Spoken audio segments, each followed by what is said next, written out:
Just over there, sheltered under the lee of that mountain, lies the world's most surprising resort, home to Saudi princes, Hollywood stars, European royalty, billionaire tycoons, multi-millionaire footballers. Their combined wealth adds up to more than most South American countries. But it's where this is that might surprise you most. It's not Malibu or Monte Carlo. It's not Barbados or Bora Bora. No.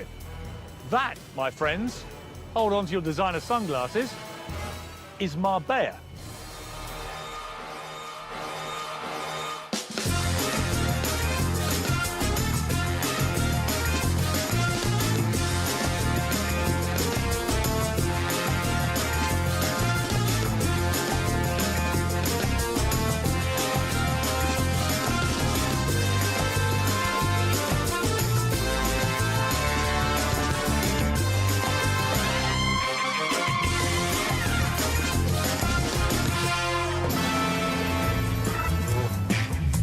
Marbella is a classic contradiction, a tale of two cities. You'll probably know one of them from the tabloids. Costa del Crime. There was a shooting where literally they sprayed the hairdressers with bullets. Boozed up Brits abroad. Where's the champagne spray party, silly? Well, the thing is, you don't drink it all, so what else is there to do? Vice Central. If I was running Marbella, then it would be cleaned up. But there's more to this town than binging Brits, wannabe wags and drug-fueled gangs. It's not Iron Napa. I'm going to show you a Marbella you may not even know exists. One that's not so much Costa del Crime as cost a hell of a lot. It's pretty ugly, but how much is it? 16,000 euros. 16,000 euros for a handbag? It's stuffed with million-pound mansions. We don't like big houses. You don't like big houses? What's this? Overflowing with luxury boats, oozing with flash cars, and has more than a few resident billionaires to go with them. This has got to be 10 million quid's worth, hasn't it? Could be.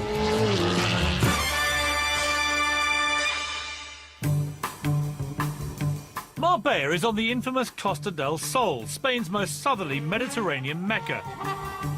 With over 300 days a year of glorious sunshine, it's hardly surprising this bit of coast is so popular with us Brits. 300,000 live here, and a further 2.5 million visit every year.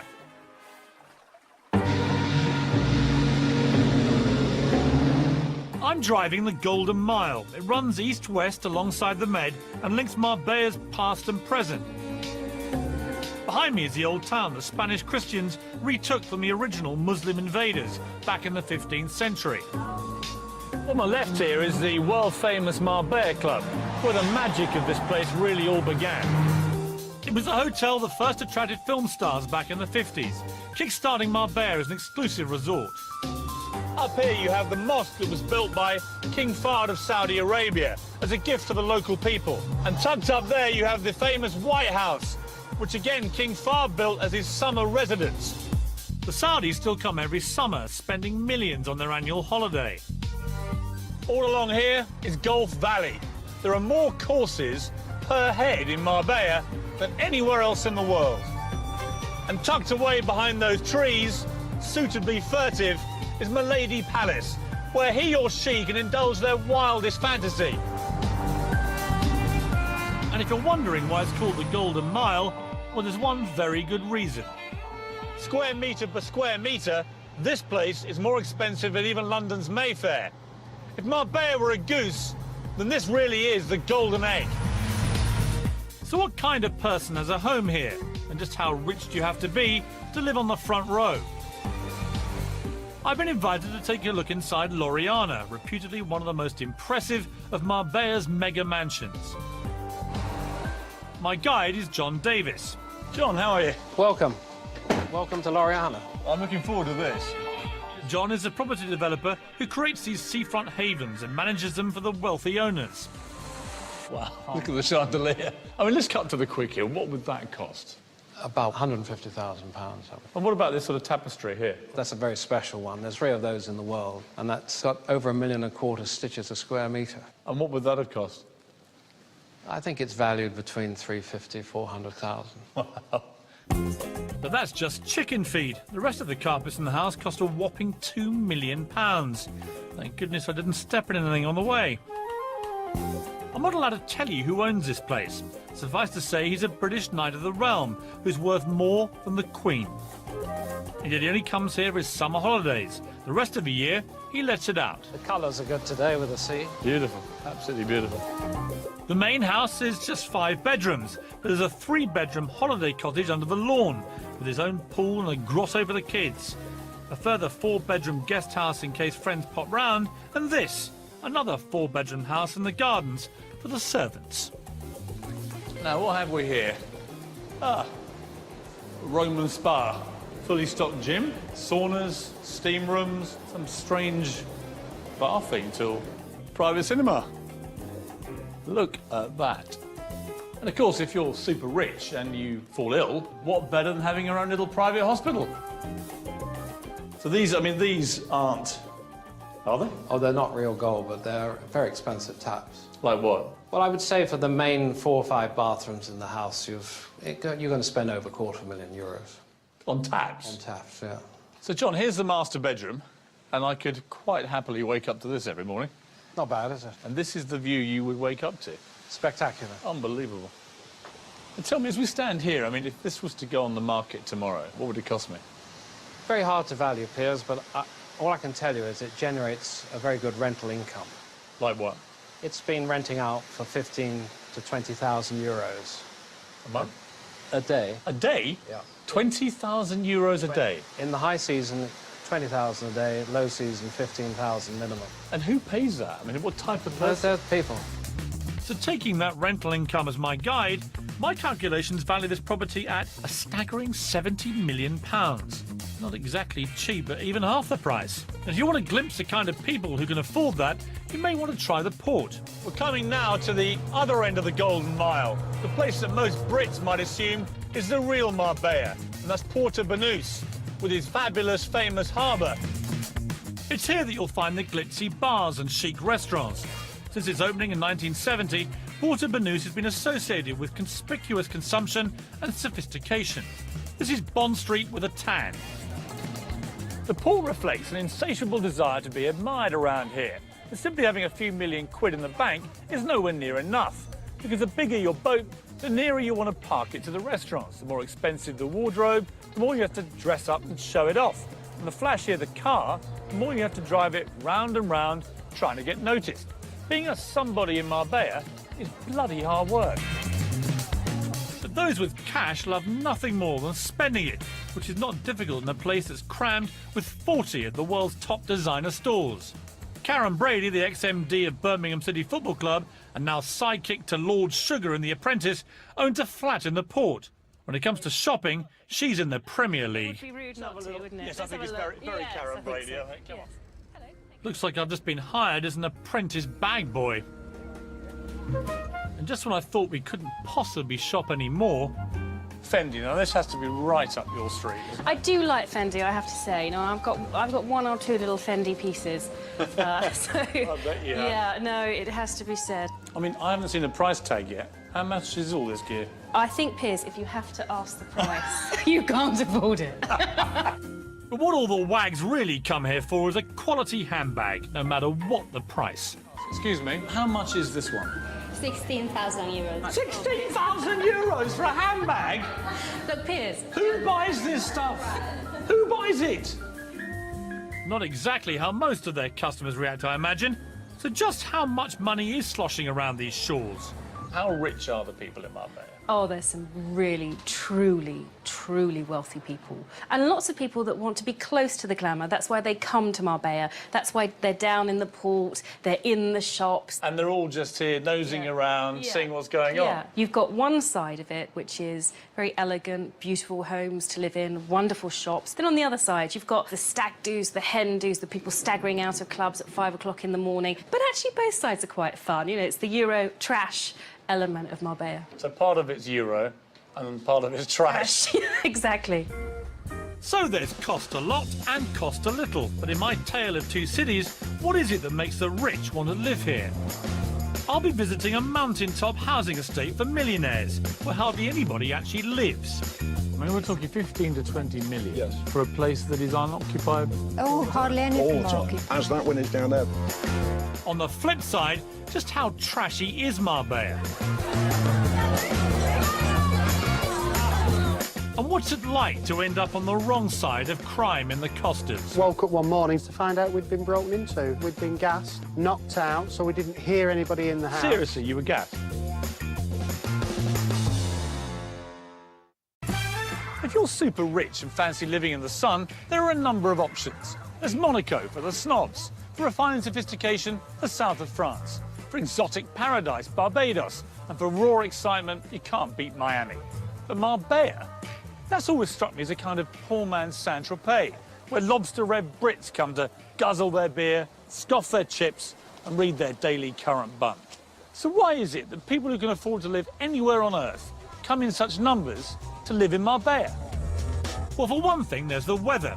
Marbella has a near-perfect microclimate, with average temperatures of 20 degrees. All well and good, but if you're a multi-millionaire, you don't want to be scrapping over your sun lounger. You want exclusivity, security, and the chance to lord it over everybody else. Well, head into the hills, and you'll find it. Down there is La Zagaleta, one of the most exclusive housing estates in the entire world. For starters, an average plot here will set you back a cool 4 million quid. A pretty penny for a chunk of hillside. But once you've built your luxurious mansion, you can probably expect to double your investment at the very least. It seems some places are just recession-proof. Construction is frenetic here, and property values rising all the time. It measures 2,200 acres and has 50 kilometres of road crisscrossing it. It also boasts 2 golf courses, stables, tennis courts, a bowling alley, a gourmet restaurant and a nightclub. But here's the weird thing about it. Most of the houses there remain empty all year long. Their owners only use them for about 2 weeks of the year, which I guess makes it Butlins for the billionaire.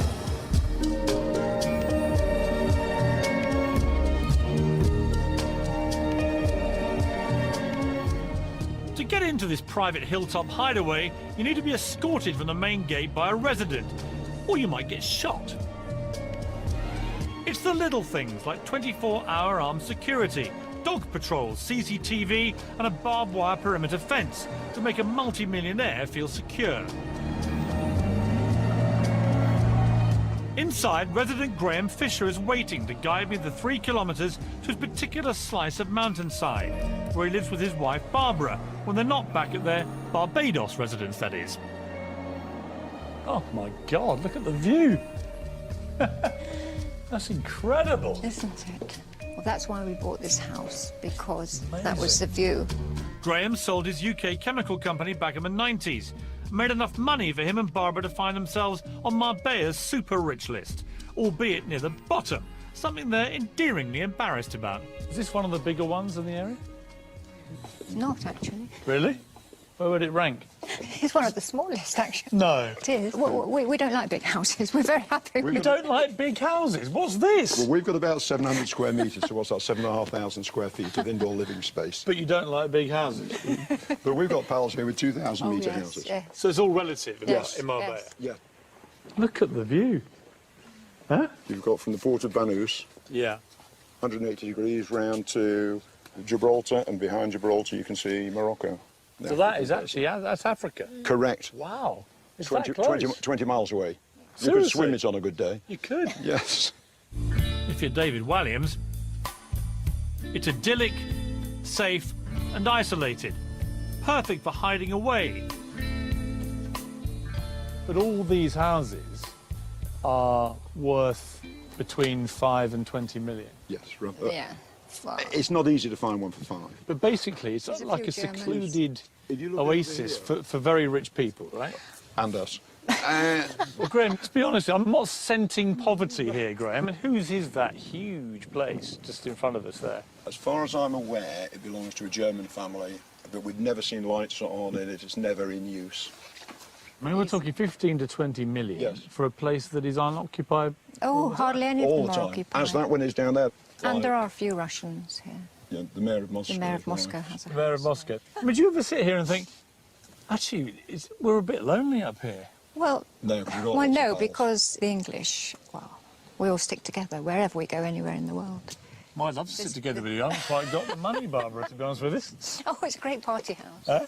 We have some great I bet parties you out do. here. But it's, I mean, it is a very nice, secure place. That's why we came here, really. It is probably the Is it completely safe here? Yes. I would think it's probably one of the safest places in Europe. So the price of safety in this town is £20 million, give or take a few bob. An awful lot to shut out to ensure your parties aren't gate-crashed by unwanted visitors.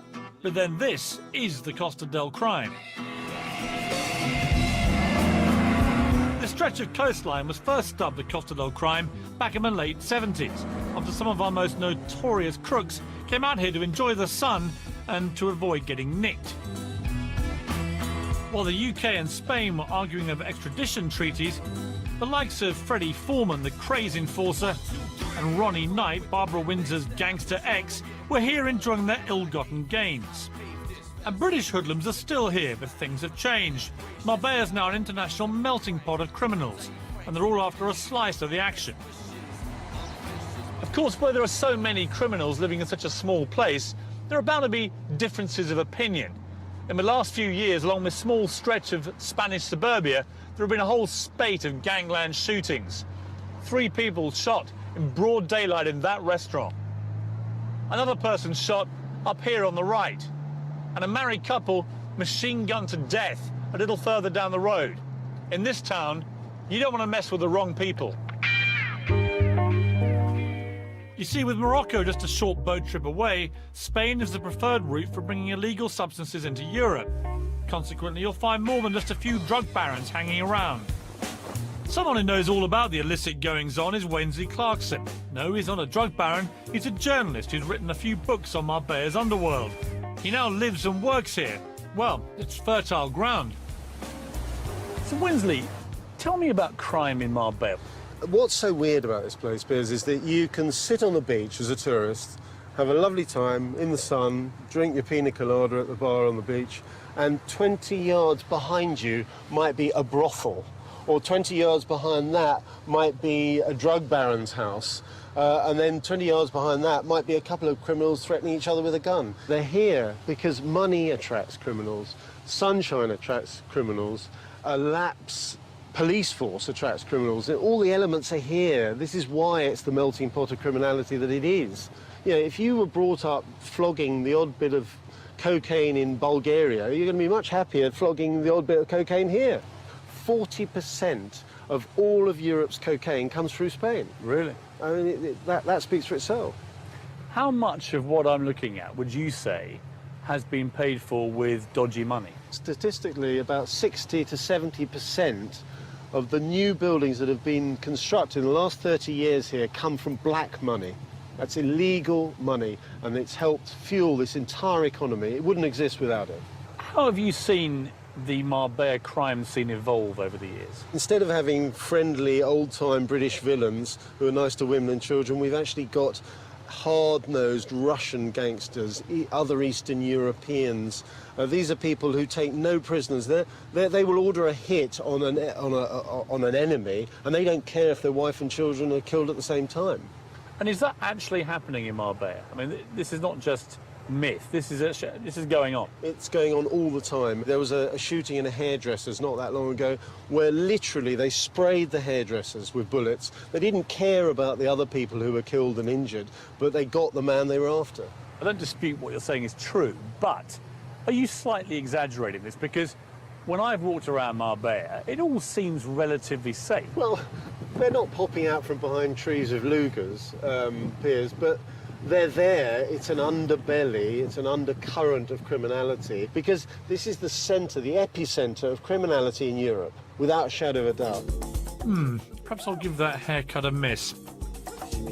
So maybe Marbella is actually a tale of 3 cities: the millionaires, the boozy Brits, and the criminals.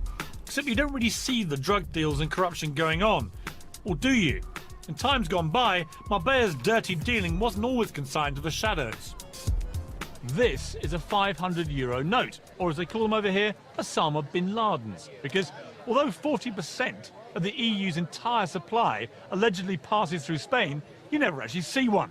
And the reason for that is that most of these out here get passed like this under tables. Black money deals were the order of the day during Marbella's unprecedented 15-year building bonanza, which began in the early 90s when property prices went crazy. The boom was fueled by corrupt mayors and officials who granted thousands of illegal permits to build on restricted land. Today, the carcasses of fraudulent overdevelopment litter this coastline as a symbol of their unrestrained greed. In a town with an oversupply of houses and hit by a recession that left failed businesses strewn everywhere and 3 of Marbella's top hotels going under, prices fell by almost 25% along this coast. It's left thousands of Brits who bought into the idea of a dream place in the sun seriously burnt. In the end, 3 mayors went to jail and the whole Marbella council was disbanded.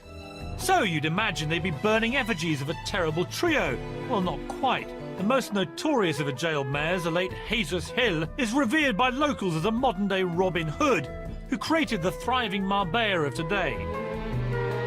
Michelle and Stephen Eusden explained to me the alternative view of the corruption.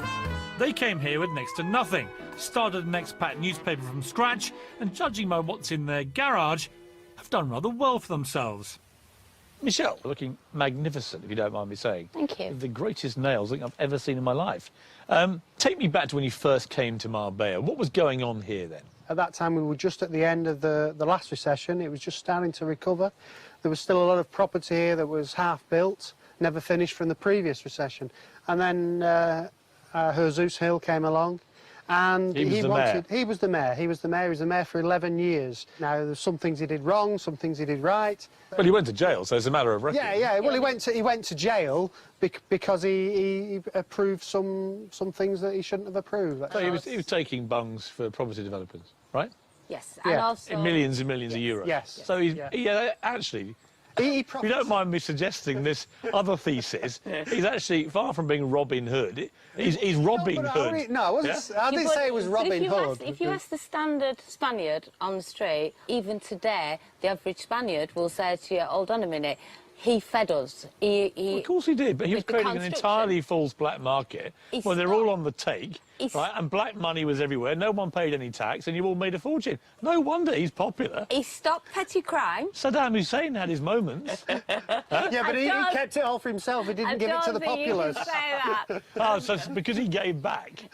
He's a hero. No, he's not a hero, but at the end of the day, his heart was in the right place, let's say. He was trying to promote Marbella. He kind of set the standard, though, for a series of unbelievably corrupt mayors. I mean, the whole place was swimming in dodgy cash, wasn't it? You can't say that. You have got... I can say that, it's true. You've got They're all in jail. How many Spanish... They're not all in jail. Sorry, Michelle. They're not all With in respect, how many Marbella mayors were residing at King Juan Carlos's pleasure? Well, at the time, there was 3. However... Just the 3 of them? You can't come to this country and say that there's corruption when you're... Yes, I can. They're all in jail. Well, there is, but there is that everywhere. And is it for the good or is it for the bad? Here, I think a lot of it was for the good.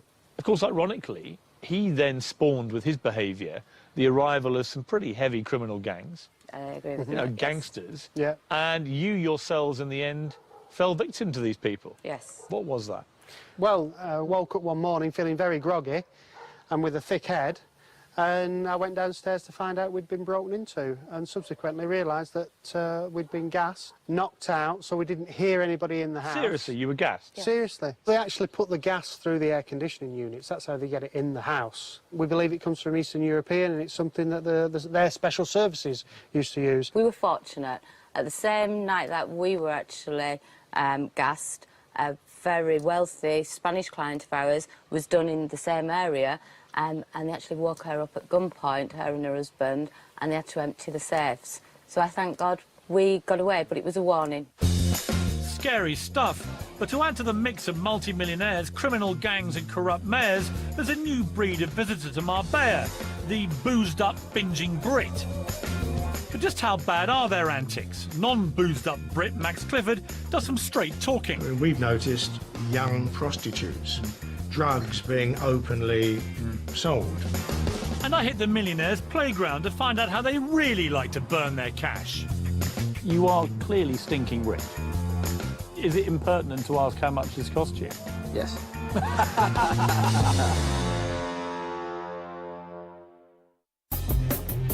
midnight approaches, Porto Banús becomes less swanky and more, well, you know what I mean. The sort of place you wouldn't let your daughter loose in without a chastity belt. There's no doubt that with the arrival of cheap flights a decade ago, a new type of tourist spewed forth on the plains, and they were looking for just one thing: a party. Marbella developed a Jekyll and Hyde personality. Whilst the front line has kept its upmarket glamour, the street behind has become decidedly more downmarket. It's known as the second line, and at the far end, along with the hookers, pickpockets and pushers, you'll find Lineker's Bar, a home from home to many Brits abroad. Right, ladies, now you are on a hen weekend, right? Who is the lucky hen? You are, right. Why have you come to Porto Banús? Because it's classier than most places and we're classy ladies. Wait a minute, it's classier than most places and you're classy ladies. Ladies, with the greatest of respect, you're wearing weird tutus. It's a one-off though. So do you really think it's a classy place here? Yeah, it is. Where are you from? Now I know what you mean. The nice one though. What do you think of this place, Lineker's? It is cheesy. You see, even though it may be cheesy, I can't wait to get in there. Yeah, it is. Who would you be most excited to see here? They clearly have impeccable taste. This place has suffered a crate load of criticism for lowering the tone of the port. But after tonight, I can't see what all the fuss is about. An absolutely crazy place, and yet, I have to say, undeniably good fun. They're all having a great time in there. I mean, look. Actually, maybe not. The Lineker behind Lineker's is Wayne, once famous simply for being the cheeky younger brother of Gary.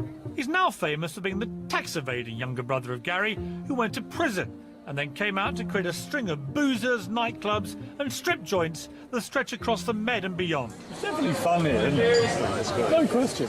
Wayne's not exactly Mr. Popular with Marbella's elite, thanks to the party-hungry clientele he brings to town. So wait, do you make any apology to the smart set of Marbella? I think you have brought this place crashing to its knees down market. Do you make any apology? No, not at all. What Lineker's has done for the port has not lowered the clientele. It's brought a new clientele to the port, a more down-to-earth clientele, and a great crowd. And fortunately for Lineker's, it's turning towards the crowd that we want. You know, we'll go through sort of 15,000 bottles of beer over a weekend. 15,000 bottles of beer? Over a weekend. Do you think the media caricature of Marbella is, and Porto Banús in particular, is unfair? It's a high-profile place. It's a busy place, and what sells stories, you know, muck sells stories, isn't it? So they're going to look at that side of things. Are you happy wallowing in muck? Oh, where there's muck, there's money, Piers. I mean, do you think you've made Porto Banús more accessible to the British working-class man and woman? That's exactly right, Piers. So Wayne Lineker's message to the rich and famous of Marbella is... Do one. So, no room for the toffs in Wayne's world. I'm not exactly sure they're rushing to be at his side, are you? But whilst the drunken hoi polloi might be confined to just one short street in Porto Banús, it's one street too many as far as many Brits living the dream here are concerned. It's the hottest conversation in town as they sit in their bougainvillea-clad villas or stroll the lush golf course. Public relations guru Max Clifford and his gated community friends seemed positively militant when I caught up with them for afternoon tea. This strikes me, we're all sitting here having an absolutely quintessential English tea. And it kind of suits all of us. Tea, 5 o'clock in the afternoon, when Bob's been golfing and we've been swimming and the girls have been shopping, yeah, or having their nails done. It is lovely here. I mean, I have to say, though, this is about as far removed from Porto Banús at night time. Marbella is a weird contradiction of areas, isn't it? Porto Banús is like Soho is to London. Yes. You can come out of the theatre in the West End and go to a beautiful restaurant, or you can go into the streets of Soho where there's drug addicts and prostitutes and whatever. It's the same here. Does that concern you as a long-term Marbella resident? If I was running Marbella, then it would be cleaned up. There would be police presence, it would be altogether different. What would you do? Would you shut down bars like Lineker's? Well, I would make sure that they were carefully controlled. I mean, in terms of people wanting to go out and have a drink, absolutely fine. But it's all that goes with it. I mean, we've noticed increasingly young prostitutes, drugs being openly sold. It can be cleaned up, and it could be cleaned up very easily. I mean, they approached me 2 or 3 years ago about doing PR down here. And all right, they couldn't come up with the money. But I made it very clear to them that these were issues which had to be addressed and had to be sorted out. What do you charge these days to clean up a very badly tarnished reputation? I told them that it would be a minimum of 2 years at £25,000 a month. Right, here's a cheque. Right, that's my vote sorted. Max for mayor. Back in the 50s, when this town first became a tourist destination, there were no image problems, because there was only one place to stay. European blue-blood playboy Prince von Honlo turned a rustic farmhouse into the hideaway Marbella Club Hotel, with the express intention of offering it as a chilled-out alternative to the razzmatazz of Saint-Tropez for its aristocratic chums and glamorous Hollywood friends. There was a time when the only telephone on the coast was here at the Marbella Club Hotel, which meant the likes of Jimmy Stewart, Cary Grant and Audrey Hepburn might all be in the same queue waiting to call home. This hotel still has an aura of chic discretion about it. There are 23,000 trees in the garden and individual private villas, making it easy for stars to come here and stay without anyone knowing about it. Just a week ago, desperate housewife Eva Longoria slipped inside and stayed in one of these £3,500 suites. The paparazzi were nowhere to be seen. Step next door into the Villa Tiberia restaurant and you'll still find the glamour and sophistication associated with Marbella of the 50s, a time when elegance and wealth kept itself to itself. Definitely very classy. But down on the port these days, it's more, if you've got it, flaunt it. And there are plenty of new money types who do. Well, if you've made a few million, why keep it to yourself?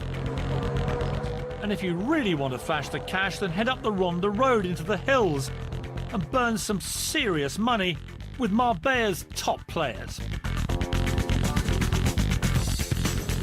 This is the Ascari Race Resort, a private club with a paltry joining fee of just £150,000. The multi-millionaire petrolhead who built this place largely for his own amusement also designed and manufactured this little plaything to go with it, the £250,000 Ascari supercar.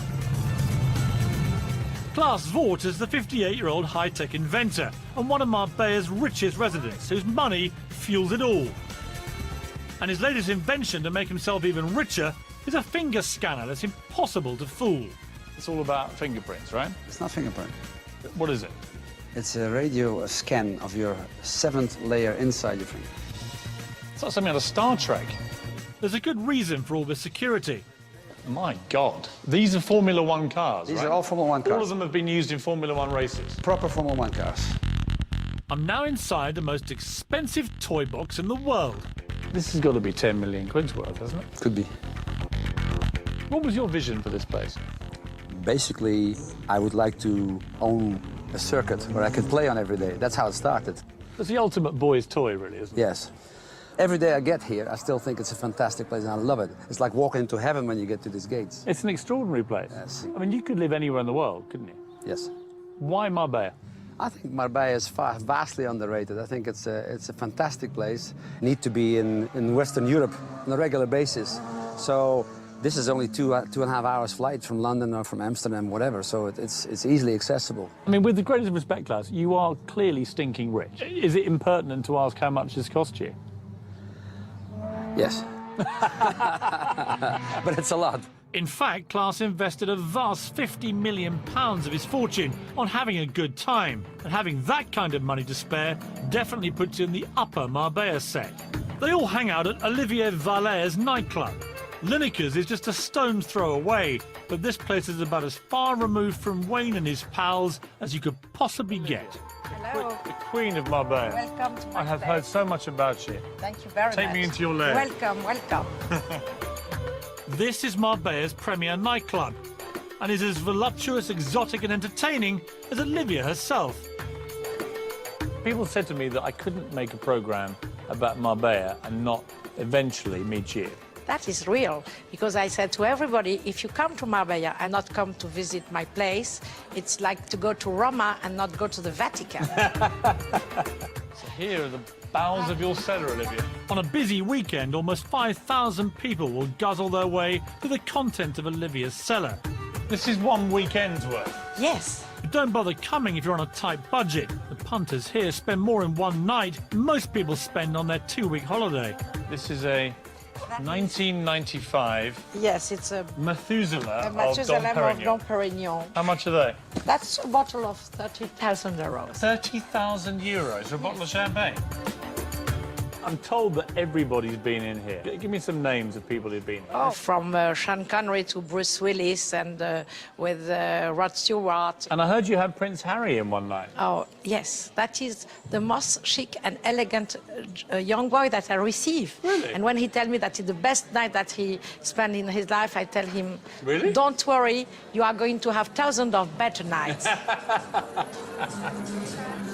Believe me, Marbella is a paradise. One night you like to have something very sophisticated and very good food, and one day you go to beaches where you eat wonderful fishes for very cheap price. Yeah, but hang on a sec, Olivia. I mean, if I went to your nightclub tonight, there are going to be people spending between 5,000 and 20,000 euros, aren't there? Yes, we have. Thanks God.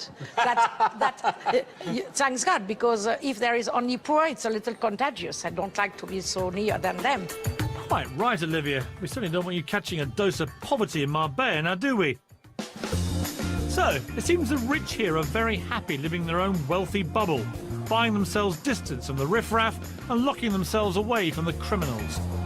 So what does the future look like to anyone who's thinking of setting up shop in Marbella? James Hewitt is the latest immigrant to try his luck. Do you think Marbella is a pretty good place to reinvent yourself if your reputation has been a bit, you know, scallywag, cad, bounder? Thank you for repeating that again. And how do you down 120 bottles of champagne in just 2 minutes? Where's the champagne spray party, silly? Well, the thing is, you don't drink it all, so what else is there to do? Tell me I'm barking mad, that I'm a Jeroboam shorter than Nebuchadnezzar. Or perhaps it's all this sun getting to my head. But everyone I meet in Marbella says exactly the same thing. This is the best place in the world for work, rest and play. But most people don't come here to work or rest, really. They come here to play in the sun, sea and sand. Oh, and also the giant red cups full of champagne as well.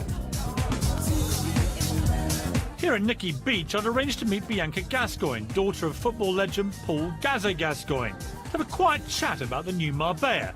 Well, quietish. Now then, Bianca, here we are in your natural lair. Of course, yes. Nicky's Beach. Absolutely. Marbella. Seems to be a load of people over there Yes. just spraying champagne. Yes. Where's the champagne spray party, silly? What's that?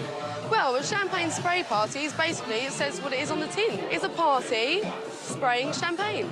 So they're all buying champagne? They're all buying champagne, So how yes. I'm not too sure, because obviously... Well, let's have a look. In a big group, obviously you So have... here we are, look. Yeah. The champagne here, Yeah.